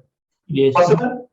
Possible sir. Yes sir. अगर ऐसा है तो आप खरीदिए मार्केट से 2 दिन के भीतर और उनको चुकता कर दीजिए। ध्यान से सुनिए, हो सकता है कि हमारे पास 15 में से जो है केस 1 ऐसा है जिसमें जो है वो हमारे पास 15 के 15 शेयर्स हैं। पॉसिबल? Yes sir. तब भी 2 दिन का समय है, दे दीजिए। ऐसा हो सकता है कि हमारे पास जो है वो नहीं हुए shares 15 shares. Yes sir. Possible. Possible? Yes sir. 5 हो सकता है, 10 हो सकता है, 0 भी हो सकता है। ये भी Yes, है sir. पॉसिबल। Yes sir. संजोग की बात हो। अब आपके पास यहां जो पैसे बचे हुए हैं जीएसओ कहां पे? Bank account. वहां से शेयर खरीदिए। अगर मार्केट से मिल जा रहा है और पैसे सफिशिएंट है तो मार्केट से ले लीजिए। पॉसिबल है कि जितने आपके जीएसओ बैंक अकाउंट में उतने से मार्केट से मिल जाएगा share? No sir. No sir. हाँ या ना दोनों हो सकता है। पहले हाँ वाले में चलिए। यस हो सकता है सर। पॉसिबल है कि उतने पैसे में मिल जाए यस सर। तो मार्केट से खरीद करके दे दीजिए। क्लियर है? Yes sir. Yes sir. ऐसा भी तो हो सकता है जितने पैसे आपके पास है उतने से मार्केट में नहीं मिलेगा, दाम अब बढ़ गया है। Yes sir. हो सकता है। Yes sir. यस तो वैसे केस में मार्केट से नहीं मिलेगा, अब तो कैसे काम चलेगा? कहा गया कि जितने भी डिफिसिट शेयर हैं वो कंपनी नए इशू करेगी। एकदम ध्यान से समझिएगा। क्यों इशू करेगी? क्योंकि प्रमोटर को शेयर देने हैं या नहीं? Yes yes sir. Sir. Yes sir. और जब मार्केट में मिल ही नहीं रहा है तो क्या पिस्टल दिखला दिखला करके लाइएगा? नो मार्केट से शेयर कैसे मिलेगा? उतने पैसे में मिलेगा ना। सर। पैसे तो है नहीं है, लेकिन उतने से शेयर नहीं आ पा रहा है। ऐसे केस में शेयर एट क्या किया जाता है? डिस्काउंट। जो आप कंपनी लॉ में पढ़ते हैं कि share at discount is prohibited now, लेकिन याद है मैंने आपको शेयर एट डिस्काउंट का कॉन्सेप्ट बताया था। Yes sir. Yes sir. ये यस वाला मुझे ठीक नहीं लग रहा है। याद आ रहा है कहां पढ़ाया था? जब शेयर्स पढ़ा रहा था, याद कीजिए शुरू में capital market instrument. Yes sir. Share issue करने के 3 तरीके, at par, at premium, at discount. नहीं बताया था? सलमान खान वाला भिखारी वाला रिबॉक का टी शर्ट खरीदा, Yes, sir. घुमाया, याद आया? Yes yes sir. Sir. Sir yes sir. और बोला भी था आपको कि कंपनी लॉ प्रोहिबिट करती है, लेकिन मैंने कहा था कि कुछ ऐसे केस है जिसमें अभी भी शेयर एट डिस्काउंट इशू करना क्या है? अलाउड है। अलाउड है। इनमें से एक सिचुएशन ये भी है, तो जरा सोचिए हम लोग इंटरव्यू में इस तरह का चीज पूछेंगे या नहीं? Yes sir. सर। यस क्योंकि सर। आप तो इन जनरल पढ़ते हैं कि शेयर एट डिस्काउंट अब इशू नहीं किया जा सकता है एक्सेप्ट फ्यू केसेस। तो हमें मजा आएगा वो पूछने में कि शेयर एट डिस्काउंट इशू होगा नहीं, ये पूछना चाहेंगे कि वो कौन सा फ्यू केसेस है, ये पूछना चाहेंगे। कौन सा फ्यू केसेस है? और वही फ्यू केसेस में से एक है। कंपनी के पास कोई उपाय है? प्रमोटर का पूरा शेयर वापस आना चाहिए या नहीं? सर। पब्लिक से जबरदस्ती कर नहीं सकते हैं कि भाई सस्ते में दे दो। तो जितने भी पैसे हैं उतने ही पैसे में आपको क्या करना है? जो डिफिसिट शेयर है वो उनको इशू करना है। अब मुझे बताइए, क्या हर केस में कंपनी को इशू करने की जरूरत पड़ेगी या कुछ केस में खुद मैनेज हो सकता है स्टेबलाइजिंग एजेंट से? उससे खुद मैनेज हो सकता है। और कुछ ऐसा भी होगा कि मैनेज नहीं होगा। Yes sir. अगर मैनेज नहीं हुआ तो उस स्टेबलाइजिंग एजेंट को काम कम मिलेगा। ये उसकी क्या मानी गई? नाकामी मानी गई, क्योंकि उसको अपॉइंट ही इसीलिए तो किया था यस सर। कि 30 डेज तक आप स्टेबलाइजेशन का काम करो, लेकिन 30 डेज के अंत में हमारे शेयर्स होने चाहिए हमारे पास। अब ऐसा भी हो सकता है कि शेयर्स हमारे पास हैं, यानी स्टेबलाइजिंग एजेंट के पास हैं, लेकिन पैसे कुछ सरप्लस हो गए हो, या ये नहीं हो सकता? हो सकता है सर। हो सकता है या नहीं भाई सारे भक्तजनों? Yes sir. Yes sir. हो सकता है सर। हो सकता है। क्यों नहीं होगा? सोचिए जरा, महंगे महंगे शेयर बिके और सस्ते सस्ते में लिया तो नहीं पैसे बचे रहेंगे? Yes sir. अगर यहां पे पैसा बचा रहेगा, पहले तो आप ये शेयर वापस कर दीजिए। अगर बचा रह गया तो 2 दिन के भीतर, नहीं है तो कंपनी आपको और समय देगी। और ऐसे केस में 5 डेज का समय है कंपनी के पास क्या करने के लिए? नए शेयर इशू करने के लिए कितना समय, 5 days. और उस 5 डेज के बाद 2 दिन का समय है किसके पास, स्टेबलाइजिंग एजेंट को, प्रमोटर को क्या करने के लिए, वापस करने के लिए। तो आप देखिए अगर शेयर है आपके पास तो स्टेबलाइजिंग एजेंट को 2 दिन हर केस में मिल रहा है। यहां पे इनके पास शेयर है तो भी 2 दिन दिया ना, यस सर। नहीं है तो कहा गया कि 5 दिन का समय कंपनी को दिया कि किनको दो, किनके नाम से इशू करो, Stabilizing agent. स्टेबलाइजिंग एजेंट के नाम से, और उसके बाद 2 दिन का समय किसको दिया Stabilizing agent. कि भाई अब आप मैक्सिमम 2 दिन के भीतर प्रमोटर को दे दो। क्लियर है ये बात? Yes. तो मुझे बताइए इस तरफ का कोई भी क्वेरी बचा आपका? No, sir. हर केस देख लिया हमने, हर सिचुएशन, हर कॉम्बिनेशन कॉम्बिनेशन कर लिया। Yes sir. जरा इधर आ जाते हैं, पैसे ज्यादा बच गए और शेयर्स भी हैं, तब क्या करें? कहा कि इस केस में जो भी शेयर्स बचे ना वो स्टेबलाइजिंग एजेंट का ना कंपनी का। अगर स्टेबलाइजिंग एजेंट और कंपनी का हो गया तब तो ये भी जो है वो ऑपरेटर की तरह नहीं हो गए, जो मार्केट में बाकी लोग करे वही काम तो तब इन्होंने भी किया। Yes sir. ज्यादा और कम करके ही तो मुनाफा कमा लिया। इनका काम मुनाफा कमाना था या स्टेबलाइज करना था? स्टेबलाइज करना सर। तो इसका मतलब ये प्रॉफिट इनको तो नहीं जाना चाहिए यस सर। और ना ही कंपनी को जाना चाहिए। Yes sir. ये पैसे ट्रांसफर हो जाते investor education and protection fund में। सही जगह ट्रांसफर किया। Yes. इसका इस्तेमाल होगा इन्वेस्टर्स को एजुकेट करने में, उनको जो प्रोटेक्ट करने के लिए नए नए चीज जो बनाए जाते हैं, सेमिनार्स वगैरह जो किए जाते हैं, इन चीजों के लिए। क्लियर है ये बात? Yes, sir. अब देखिए stabilising agent green shoe option के लिए आए। ग्रीन शू ऑप्शन के दौरान जो है वो प्राइस को स्टेबलाइज किया। शेयर्स जो है वो जो स्टेबलाइजेशन पीरियड के खत्म होने के बाद है वो वापस कर देना है प्रमोटर या जिनसे लिया। अगर एक्स्ट्रा पैसे हैं तो वो यहां से चले जाने हैं, काम खत्म हो गया। ठीक है। मैक्सिमम टाइम कितना? 2 days सर। मैक्सिमम टाइम कितना? 2 days. 30 days. Maximum stabilization period कितना? Yes, sir. 30 days. मैक्सिमम 30 days। Maximum. और कितना मैक्सिमम शेयर दे सकते हैं इस सांस्कृतिक कार्यक्रम के लिए इन्हें? कितना मैक्सिमम शेयर दे सकते हैं? मैक्सिमम 15%। अगर आपको लगता है 10 में हो जाएगा 10 में दीजिए। क्या 16% दे सकते हैं? No no sir. सर। 15% से एक भी ज्यादा शेयर नहीं दे सकते। कम दे सकते हैं? Yes, sir. Yes sir. Stabilization period जो है वो मैक्सिमम कितने दिन का? 30 days। 2. क्या 10 दिन का रख सकते हैं? Yes Yes, sir. Yes sir. 5 दिन का रख सकते हैं? Yes sir. Yes sir. ठीक है। एज पर लॉ 1 दिन का रख सकते हैं। Yes, yes sir. इलॉजिकल है बट लॉफुली क्या है? legal. पॉसिबल है। जी हाँ, ये जो है वो लॉजिकल नहीं है लेकिन ये अलाउड है, आप कर सकते हैं। तो समझ लिया पूरा का पूरा green shoe option. Yes, sir. मैंने कुछ लिखा नहीं, बस इस डायग्राम में गोल गोल घुमाया है। एग्जाम में ऐसे ही घुमाइएगा। नो सर नो लिखेंगे। सर। तो अब जरा आ जाए जो हमने लिखा हुआ है उस जगह पे। यस। यस। चलिए और देखिए जरा। It is a process to stabilize the post issue price of shares for a certain period. बोलते जाइए सत्य वचन, कोई दिक्कत इसमें? No. No, sir. Yes. Issuer has authorized by SR passed in general meeting. एक इंफॉर्मेशन है बस। Yes sir. Merchant banker has been appointed to work as stabilizing agent. तो सिर्फ मर्चेंट ही बैंकर हो सकता है या कोई और भी हो सकता है? Sir, only merchant banker. हर वो पर्सन हो सकता है जिसने स्टेबलाइजिंग एजेंट की तरह काम करने का लाइसेंस लिया है। लेकिन ज्यादातर केसेस में ये कौन होते हैं? Merchant banker. Banker. Merchant banker maximum cases में। Prior to filing the draft of a document, there shall be agreement between issuer and stabilizing agent। बहुत बड़ा बात लिख दिया नो सर। No, sir. भाई। एग्रीमेंट दोनों के बीच में होगा ही नहीं कि कितना कमीशन कितना पैसा क्या दूंगा। Yes sir. स्टेबलाइजेशन पीरियड यहाँ मिनिमम लिखा है मैंने या मैक्सिमम? Maximum. मैक्सिमम। मैक्सिमम। आपको कहीं कंफ्यूजन हो प्लीज लिख लिया कीजिएगा। Maximum share given in green shoe option to stabilizing agent कितना? 15% of issue, sir. 15%। कौन कौन दे सकता है? अगर इनिशियल पब्लिक ऑफर है तो बताइए प्रमोटर के अलावा और कौन दे पाएगा? कोई नहीं, मुझे तो नहीं लगता है। Pre issue share holder and promoter, ठीक है, यस सर। जो डायरेक्टर वगैरह जिनके पास है। अगर फर्दर पब्लिक ऑफर है तो प्री इशू होल्डर कौन से, जिनके पास कितना है? 5%। More than 5%। पता है ये क्यों लिखा? सोचिए जिसके पास 10-20 शेयर है उतने लोगों से लेंगे तो बाद में लौटाने में भी ज्यादा दिक्कत होगी या नहीं? Yes yes sir. उतने लोगों के अकाउंट से आएगा, उतने लोगों के अकाउंट में जाएगा। जब 15% चाहिए तो क्यों ना 2-3 आदमी से लेकर नक्की करें ताकि लौटाना भी क्या हो जाए, हो जाएगा, आसान हो जाए।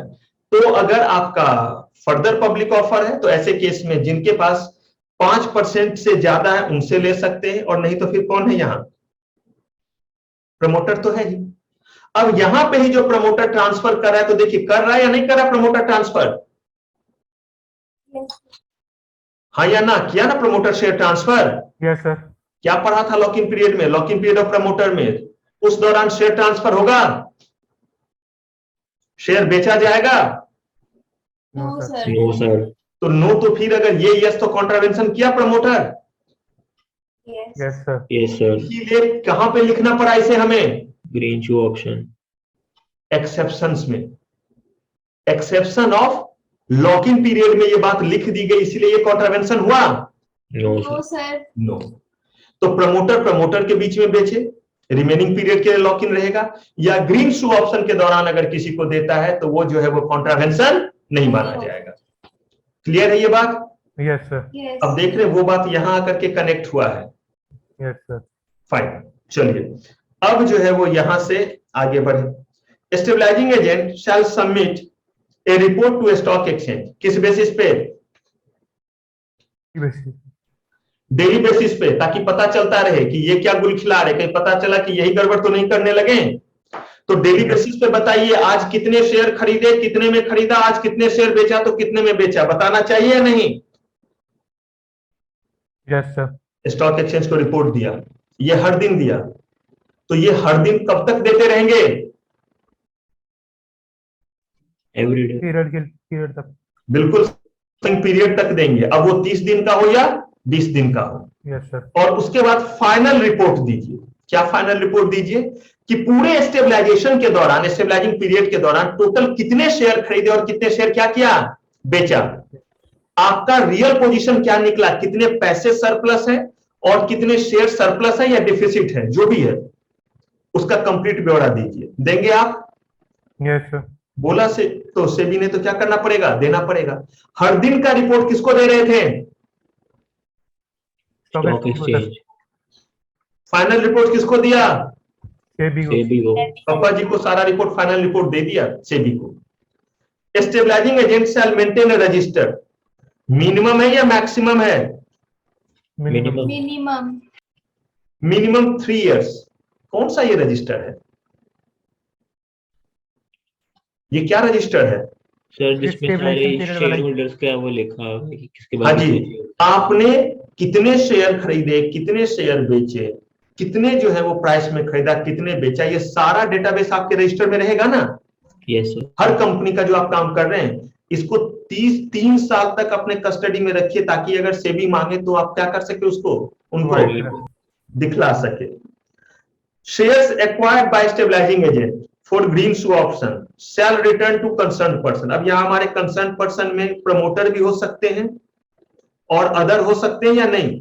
यस सर, जो भी है उनको वापस कीजिए within 2 days of end of stabilization period. अगर क्या है, if shares are what available, but अगर शेयर अवेलेबल नहीं है तो क्या लिखा है, विद इन 5 + 2 days। अब ये विद इन 5 days ये किसके लिए है? Company. Company will what issue issue equity share to stabilizing agent within how many days? 5 days। और उसका फिर आपको 2 दिन का समय मिल गया, यस यस सर, सर। आप वापस कर दीजिए। क्लियर है? Sir, yes sir. चलिए अब इसी चीज को, पूरे प्रोसेस को देखिए मैंने कैसे दिखलाया है। Company obtain shareholders approval for existing green shoe option, जो लिखा है उसी को डायग्राम में बताया। Appointment of stabilizing agent, agreement with stabilizing agent, agreement with promoter for borrowing shares. हाँ या ना बोलिए, कहीं दिक्कत आ रही है इसमें प्रोसेस में? No no sir. Sir. No sir. Agreement हो गया दोनों के बीच में। ओपनिंग स्पेशल अकाउंट, बताइए स्पेशल अकाउंट क्या नाम दिया, डिपोजिटरी के साथ जो ओपन किया उसका क्या नाम है? Demat account. Demat account. ना, फिर से ग्रीन शू बोलिए। Demat account. Green shoe option. हाँ, जीएसओ डीमेट अकाउंट, और बैंक के साथ जो ओपन किया उसका नाम क्या है? Green shoe GSO option bank account. हाँ जी, green shoe option GSO bank account. Company over allot कर दिया, अलॉटमेंट हुआ, ट्रेडिंग शुरू हुआ। अगर ड्रॉप इन प्राइस, यस या नो हो सकता है। Yes yes sir. सर। अगर प्राइस नो तो issuer allot shares to stabilizing agent, stabilizing agent return shares, separate listing application for share issued. ये क्या है आप समझें? जब स्टेबलाइजेशन पीरियड खत्म हो गया उसके बाद अगर प्राइस कम रहा तो आप मार्केट से खरीद लेंगे ना। Yes sir. अगर प्राइस कम रहा, यस, तो stabilizing agent process shares from open market, share borrowed and return, excess अगर है तो सेबी के आईपीएफ फंड में चला गया। लेकिन ये कब? जब प्राइस क्या है? ड्रॉप हुआ है। कम है। कब? स्टेबलाइजेशन के बाद। लेकिन ऐसा भी तो हो सकता है कि प्राइस ड्रॉप नहीं है, अब क्या कीजिएगा? तो कुछ नहीं। अगर प्राइस जो है वो आपका जो है वो ड्रॉप नहीं है तो ईश्वर अलॉट शेयर टू होम, यही ना हमने पढ़ा, डिस्काउंट पे देना पड़ेगा या नहीं? Yes sir. Yes, sir. और स्टेबलाइजिंग एजेंट रिटर्न कर देगा शेयर। लेकिन मुझे किनको शेयर रिटर्न कर देगा? प्रमोटर या जो है। लेकिन मुझे बताइए यहाँ पे जो एक्स्ट्रा हमने शेयर्स दिया उसका क्या होगा? वो लिस्ट होगा या नहीं? मार्केट में आया या नहीं वो शेयर? Yes sir. Yes sir. तो separate listing application for share issued, ये बात समझ में आया? Yes sir. अगर मान लीजिए कि 15 शेयर दिया गया था आपको, 10 शेयर आपने जो है वो मैनेज कर लिया, 5 की कमी हो गई, तो ये 5 शेयर नए इशू होंगे यस सर। क्योंकि पैसे नहीं है उतने, प्राइस ड्रॉप नहीं हुआ। तो ये नए जो 5 शेयर हुए, कंपनी ने 100 शेयर इशू किया था, तो ये 100 शेयर लिस्टेड है या नहीं? Yes sir. Yes sir. इस 5 को भी लिस्ट करना पड़ेगा। Yes sir. इसके लिए भी एप्लीकेशन दीजिएगा लिस्टिंग के लिए जैसे दिया था। Yes sir. सब कुछ हो जाने के बाद कंपनी के कितने शेयर्स मार्केट में रहेंगे लिस्टेड? 105 सर। 105। ये बात क्लियर है? Yes sir. ठीक है, अब इसको डन कीजिएगा फटाक से। Yes sir. Yes sir. कर लीजिए, फिर इसमें और ट्विस्ट लाएंगे, इसमें नहीं, इससे और आगे बात करेंगे। यहां तक कोई दिक्कत है? इसमें कोई कुछ पूछना है? क्योंकि लिखते वक्त पूछना नहीं है, जो रूल था उसको फॉलो करेंगे, सिर्फ दिमाग में वही बात रखेंगे जो आप लिख रहे हैं और उसी को करते हुए लिखेंगे। क्या प्रोसेस रटना पड़ेगा या रिमेंबर हो गया? रिमेंबर हो गया। तो देखिए अभी आपके दिमाग में ये बिल्कुल जो है वो याद हो गया है, समझ में भी आ गया है। अब बताइए मेरा काम खत्म, अब आपका काम शुरू है नहीं, अब इसको रिवाइज मैं ही कराऊंगा या करेंगे आप? हम खुद करेंगे। करेंगे हम सर। करेंगे। तो इस पे उसके बाद कोई दिक्कत नहीं आना है एग्जाम में। चलिए, तो अब आप इसे करके मुझे बता देंगे, यहां पे जब पहुंचेंगे तो रुक जाएंगे। ये 4 स्लाइड आप लिखिए।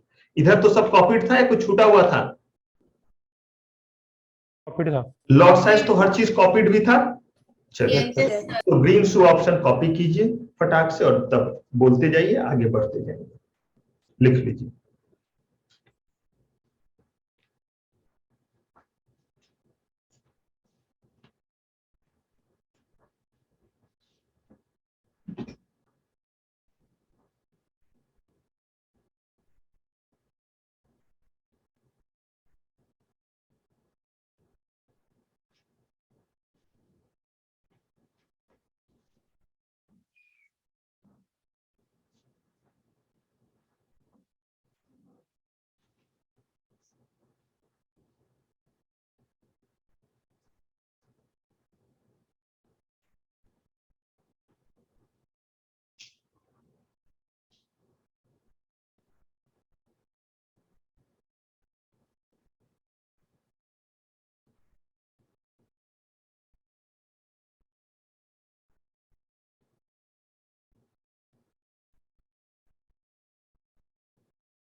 Sir done. एक सेकंड। बताएंगे डन करके।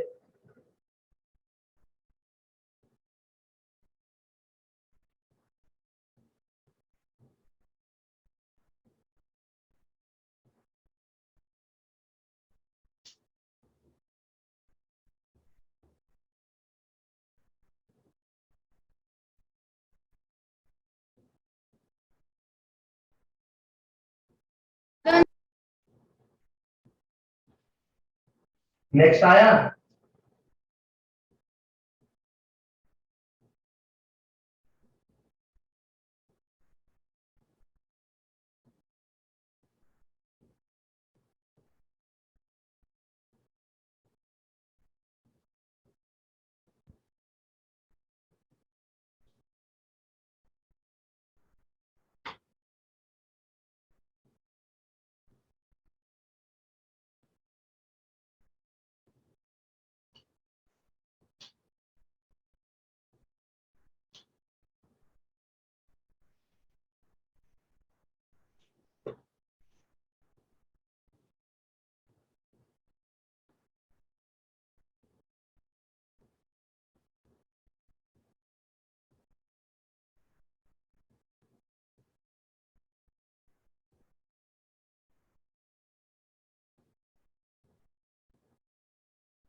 Sir done. नेक्स्ट करूं।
Done sir.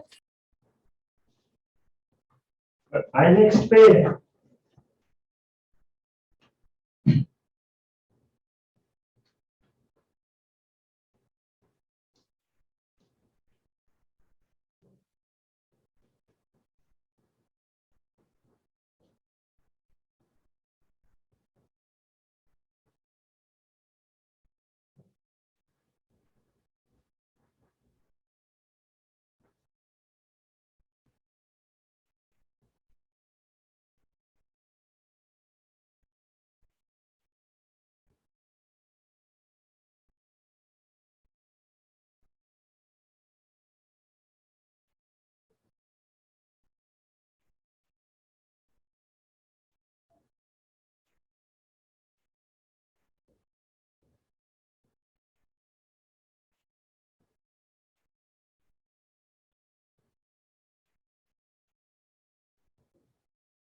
Done sir. सबका डन? Yes sir. क्या बढ़े आगे? Yes sir.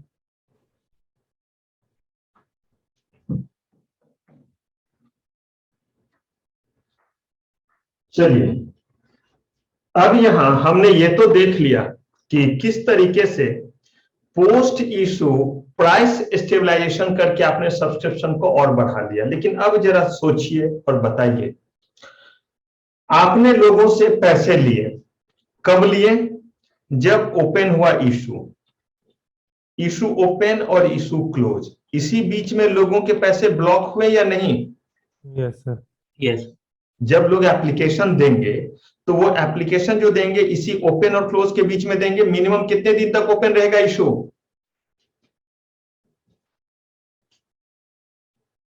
अब यहां पे रुके मिनिमम 3 डेज सर। 3 डेज और मैक्सिमम 10 डेज। 10 डेज। अब कंपनी ने जितने दिन कहा है उसी बीच में लोगों के आएंगे। जब आप फॉर्म जमा करने जाएंगे उससे पहले डिमांड ड्राफ्ट बना चुके रहेंगे या नहीं? डिमांड ड्राफ्ट बना चुके होंगे तभी तो जमा करेंगे एप्लीकेशन फॉर्म के साथ। Yes sir. तो आपने मान लीजिए 1-2 दिन पहले वो बना लिया।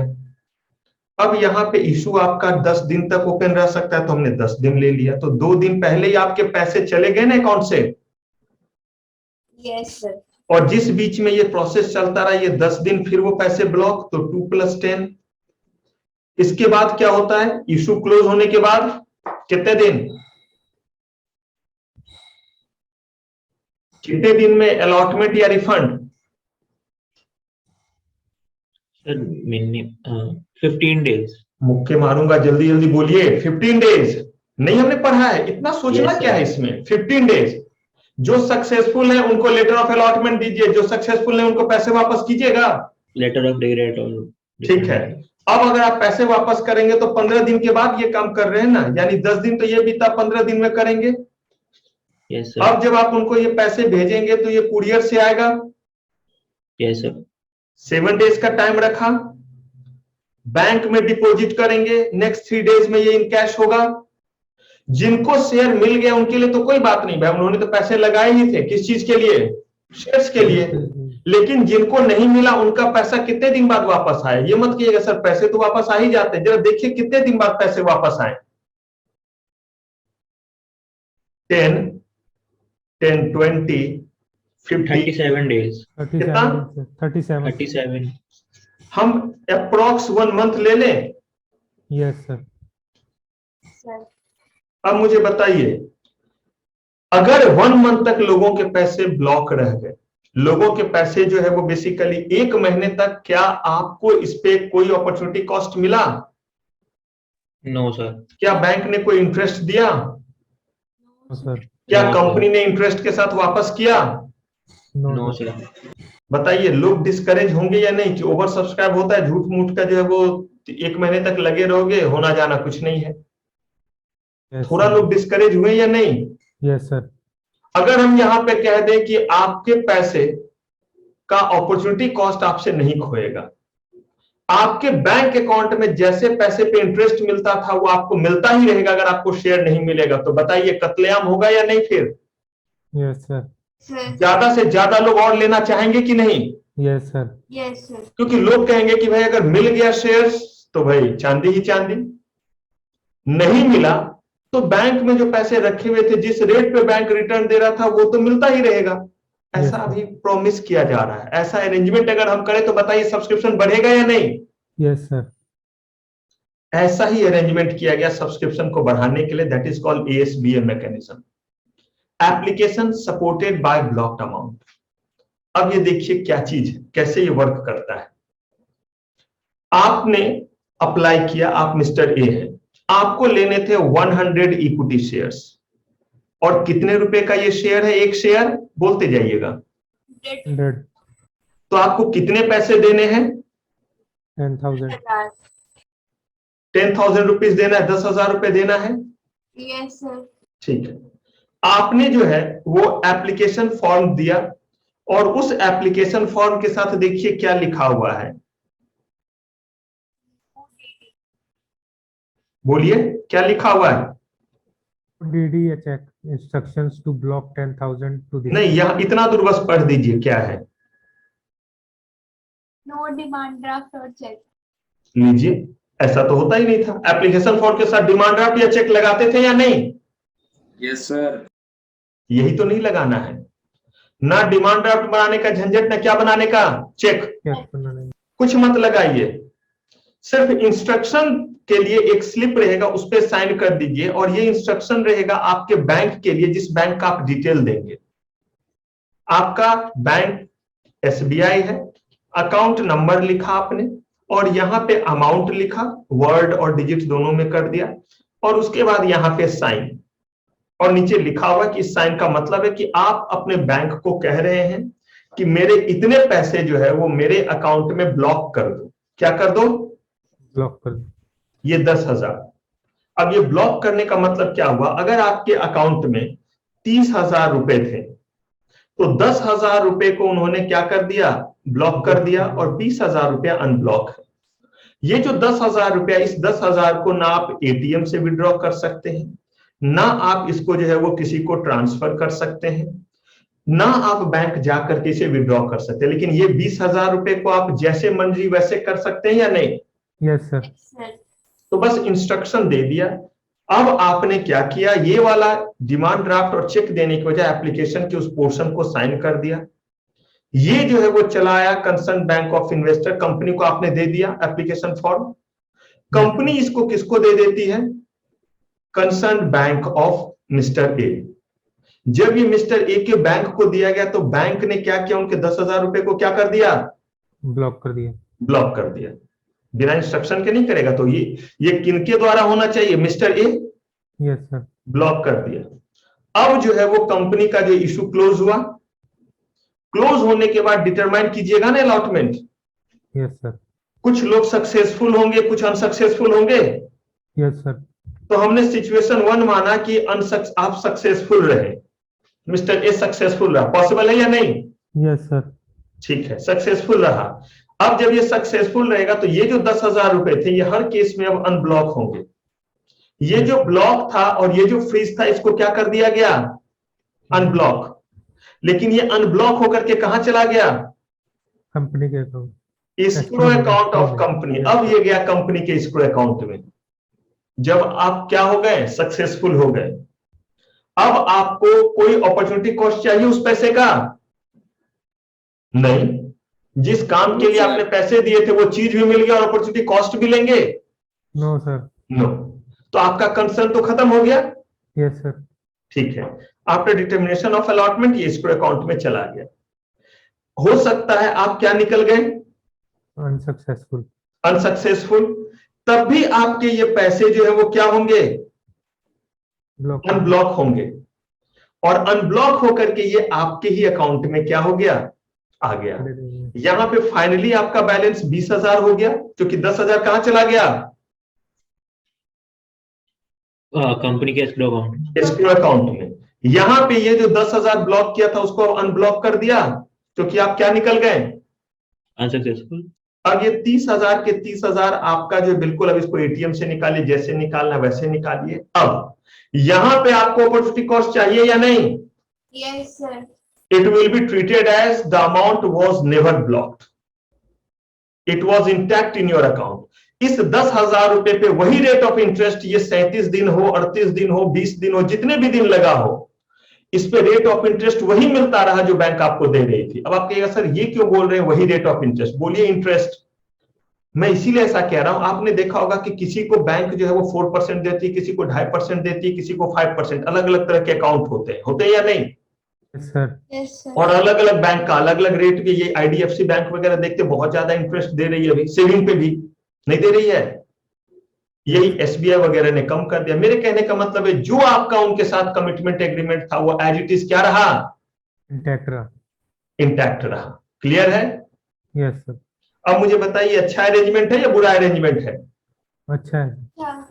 इसी को ASBA कहते हैं। जितने भी अब एडवर्टीजमेंट देखिएगा, हर एडवर्टीजमेंट पे जो ASBA लिखा रहेगा उसका यही मतलब है कि वो फैसिलिटी जो है वो इस इशू में क्या है? अवेलेबल है। और आप उसका इस्तेमाल कर सकते हैं। अगर वो फैसिलिटी नहीं अवेलेबल रहेगा तो आप अवेल कर सकते हैं नहीं। अगर आपका बैंक एसबीए में पार्टिसिपेट ना करे तो आप अवेल कर सकते हैं नो सर।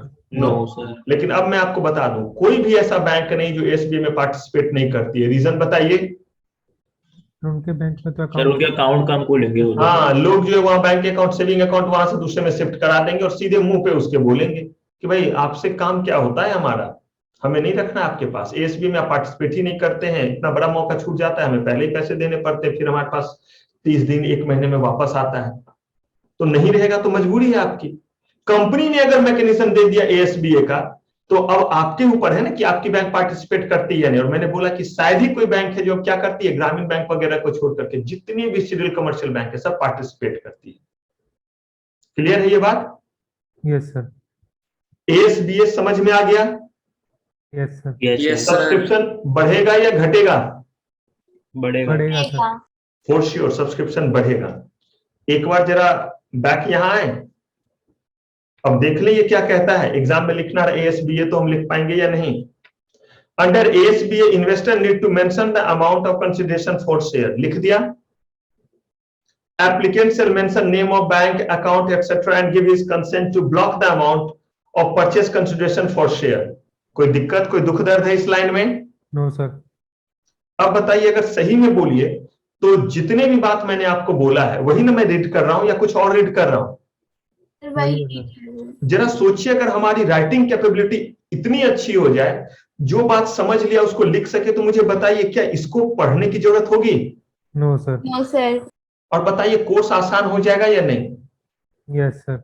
और मैं आपको बताऊं, बस यही काम मेरे साथ हुआ था, बस इतनी ही प्रभु की कृपा थी कि जितने भी कोर्स होते थे सब कर लेता था। साथ में ये भी कर रहा हूँ चार्टर्ड से, लंदन से जो चार्टर्ड भी कर रहा हूँ, एमबीए भी चल रहा है, सब एक साथ चल रहा है। अभी भी जैसे बाकी चीज एक्चुरियल चल रहा है, पीएचडी चल, बहुत चीज चल रहे हैं। तो मेरे केस में क्या, अगर आपने मुझे कुछ समझा दिया या मैंने ही कुछ समझ लिया, एक ही बात है। या तो आपने समझ लिया मैंने समझा दिया, दोनों केस में आपने कॉम्प्रिहेंड कर लिया ना। Yes sir. फिर उसको मुझे लिखने के लिए फिर उसे पढ़ने की जरूरत नहीं थी। जैसे मैंने ये बोल दिया, अब मैं अपने से एकदम मस्त लिख लूंगा, ऐसे ही लैंग्वेज टनाटन लिख लूंगा। तो मुझे बताइए, ये काम आपको पहले दिन से मैं बोल रहा हूं इसकी प्रैक्टिस करने या नहीं? Yes sir. Yes sir. और सही में बोलूं तो आज आप रिवीजन मत कीजिएगा। आज आप जीएसओ और एएसबीए को बिना ये पढ़े हुए, बिना पढ़े हुए का मतलब क्या है, ये वाला लाइन बिना पढ़े हुए लिख जरूर लीजिए, लेकिन आज ये पढ़िएगा नहीं। आज सिर्फ रिकॉल कीजिएगा इस डायग्राम से, इस डायग्राम से रिकॉल कीजिएगा GS stabilizing agent greenshoe option, और इस वाले से जो है आप रिकॉल कीजिएगा एएसबीए, क्योंकि इसमें लिखा हुआ कुछ नहीं है। Yes sir. और तब खुद से लिख करके देखिएगा और देखिएगा कितना इसके नजदीक आप पहुंचते, कितनी बातें छूटती है। एक बार खुद से जज कीजिए। अगर छूट रहा है तो ज्यादा जो है वो क्या करना पड़ेगा, मेहनत करना पड़ेगा। छूट नहीं रहा है, लैंग्वेज में कमी आ रही थोड़ी, तो क्या करना पड़ेगा, राइटिंग एबिलिटी और ज्यादा बढ़ाना पड़ेगा, ज्यादा लिखना पड़ेगा। तो बस ये डेवलप कर लीजिए। आपको पता है ये सीए, सीएस, सीएमए, ये सब चुटकी में निकलने वाले कोर्स है। बॉस कोई कंपटीशन नहीं है, आपको भी 50 आएगा आप भी पास, मुझे 50 आएगा तो मैं भी पास। या कोई कंपटीशन है कि आप हम दोनों में से कोई एक ही पास होगा? No sir. सर। लेकिन आप बताइए, प्यून का भी अगर फॉर्म निकलता है, प्यून का मैं कह रहा हूं लोएस्ट जो है वो क्वालिफिकेशन के साथ, तो भी बताइए वहां पे कंपटीशन है या नहीं? Yes sir. अगर 4 सीट है तो, और अगर वहां पे लोग अप्लाई कर रहे हैं 400, तो उन्हीं 400 में से वो छांट लेंगे जैसे उन्हें छांटना है। आप ही जो है जब जो है वो आते हैं जॉब के लिए, एक वैकेंसी है, जितने सीएस है वो आपको जो डिस्टिंग्विश कर लेंगे। लेकिन यहाँ बहुत अच्छा है, सिर्फ और सिर्फ ये चीज डेवलप कर लीजिए। यकीन मानिए जितने भी एक्ट हैं अभी तक आप जितना चीज रेटोफाई करते हैं उसका सिर्फ और सिर्फ जो है वो हार्डली 5% सिर्फ याद रखना रहेगा, जो डिजिट होते हैं। अब जैसे मैंने बोला रेगुलेशन 6(1), तो मुझे बताइए ये याद रखना पड़ेगा कि इसका नंबर क्या है, रेगुलेशन 6(1) है। लेकिन मुझे एक बात बताइए कि 6(1) को नहीं करेंगे फुलफिल तो 6(2) को करना पड़ेगा। ये रटने की जरूरत है? No sir. No sir. No. याद रखना है कि 6(1) में ये बात है और याद रखना है कि 6(2) में ये बात है। फिर उसके भीतर क्या है वो रखने की जरूरत नहीं है आपको, क्योंकि वो आपको याद रहना चाहिए। समझ लिया? तो वो जो 4 चीज है वो याद रहेगा। Yes sir. अब उसमें तीन होते हैं, कहीं 3 इयर्स है, कहीं पे जो है वो टेंजेबल एसेट 1 करोड़ है या 3 करोड़ है, नेटवर्थ 1 करोड़ है या 10 करोड़ है, ये वाला चीज है जो क्या रहना चाहिए, ये याद रखने वाली बात है। क्लियर है? Yes sir. यस और सर ऐसे कर करके एग्जाम का टाइम आ रहा है, इसलिए मैं आपको ये चीज कह रहा हूं कि ऐसे करके कीजिएगा तो दिमाग पे कंप्यूटर, पता चला इतने चीज रटोफाई करने के लिए कि थक जाइएगा। चलिए अगला पॉइंट देख लीजिए, issuing company shall this instruction to concern bank shall block और फ्रीज दिस अमाउंट। देख रहे हैं एकदम लैंग्वेज बहुत टफ है क्या? नो सर नो बस वैसे ही है, वैसे ही मैं भी रीड कर दे रहा हूं। Investor is not allowed to use that amount for any other transaction. Clear है? यही बात बोला था, यस यही में लिखा था ना, एटीएम से कर सकते हैं ना, ट्रांसफर कर सकते हैं ना, बैंक जाके निकाल सकते हैं। तो इसका मतलब Yes. यही कहना चाहा या कुछ और कहना चाहा? सेम है sir After determination of allotment, that amount shall be transferred to concerned company for successful investor. Clear है? और Yes. unblock into account of investor in case of unsuccessful investor. क्या यहाँ पे हम कोई दूसरे तरह का लैंग्वेज नहीं लिख सकते इसी बात को कहने के लिए?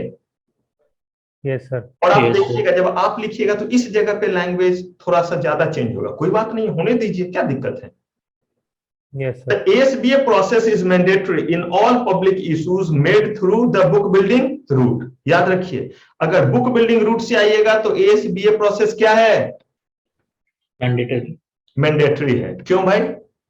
जब आप उतने जो है वो हाई लेवल तक जा रहे, मतलब ये हुआ जब इतनी अच्छी पार्टी दे रहे हैं तो इसका मतलब उसमें जो है लास्ट में जो है वो डिजर्ट रहेगा या नहीं, यस सर। कुछ स्वीट डिश में रहेगा या नहीं। जब खाने में ही जो 50 तरह के आइटम खिलाएं तो क्या माने कि बाद में जो है वो at the end of the job, at the end of the work, क्या कोई स्वीट डिश नहीं मिलेगा?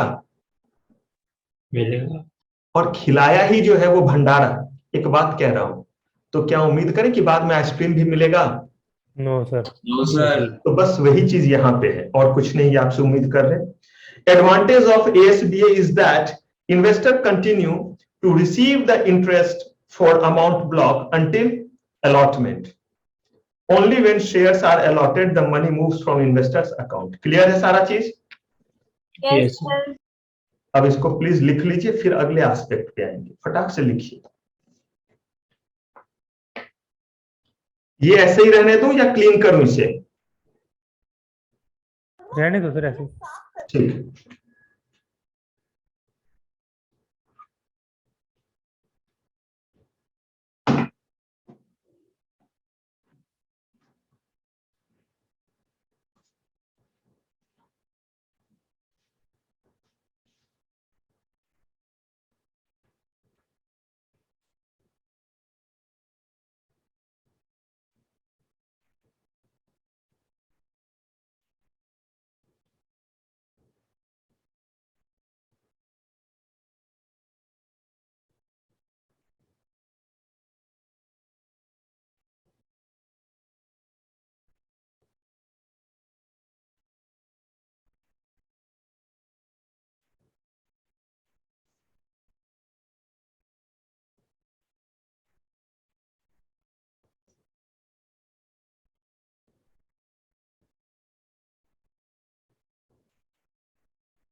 Done sir.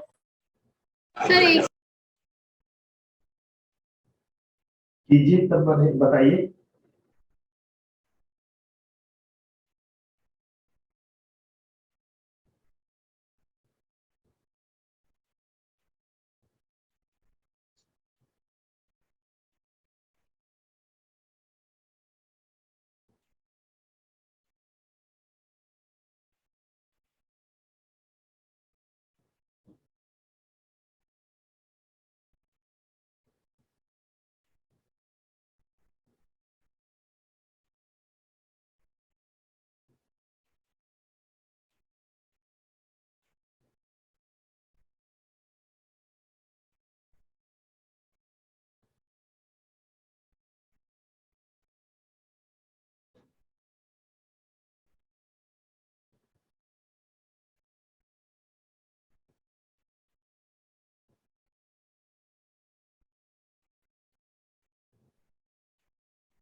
Done.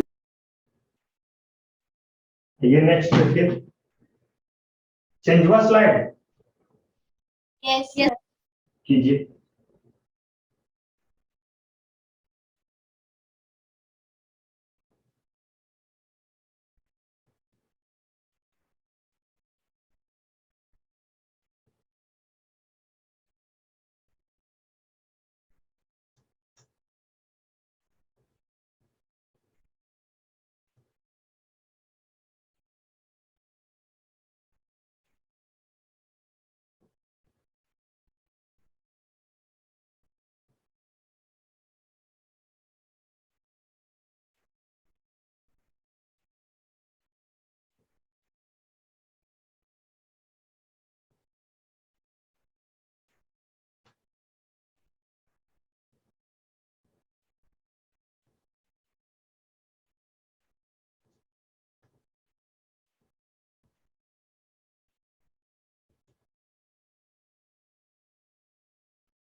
Done sir. सबका done? Yes, sir. Yes sir.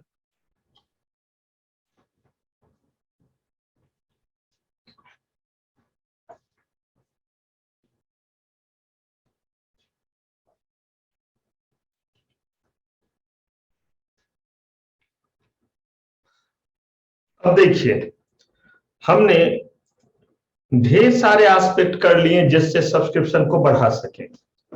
Individual के कितने कैटेगरी हमने देखे थे? Two, sir. सर दो कैटेगरी दिखे थे, एक कौन NII कौन? और RI। NII और RI. आरआई और एनआईआई, रिटेल इन्वेस्टर और नॉन इंस्टीट्यूशनल इन्वेस्टर। ऐसे ही अब बारी आती है क्यूआईबी, यानी जो हमारे इंस्टीट्यूशंस हैं, इनको भी हम कैटेगराइज करेंगे। इनको कैटेगराइज करने का मतलब है कि सबको इसी क्यूआईबी में से कुछ ऐसे क्यूआईबी होंगे, मैंने कहा कि क्यूआईबी कितना इन्वेस्टमेंट करते हैं इससे उनका स्टेटस नहीं बदलता, याद है आपको, वो क्यूआईबी ही कहलाते हैं। Yes Yes, sir. लेकिन यही क्यूआईबी कितना इन्वेस्टमेंट करते हैं इससे उनके भीतर जो है वो स्टेटस क्रिएट होगा।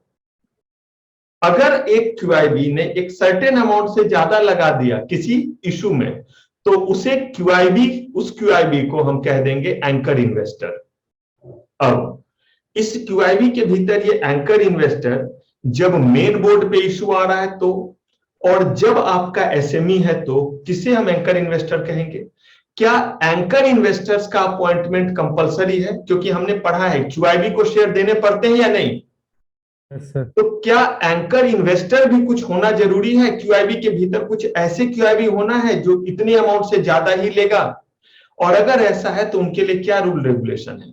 अभी जब हम शेयर इशू करने की बात करते हैं तो हमें काफी टाइम लगता है शेयर इशू करने में, क्योंकि आपने पूरा प्रोसेस देखा, उस प्रोसेस का टाइम देखें तकरीबन 6 मंथ्स लग जाता है कंपनी के हाथ में पैसा आने में।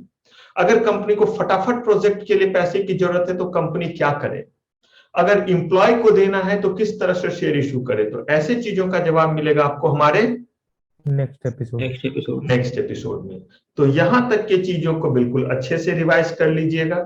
फिलहाल आज की मेरी सारी सेवा समाप्त। थैंक यू वेरी मच, आपका बहुत बहुत धन्यवाद। मिलते हैं नेक्स्ट क्लास में, तब तक के लिए टेक केयर, बाय बाय।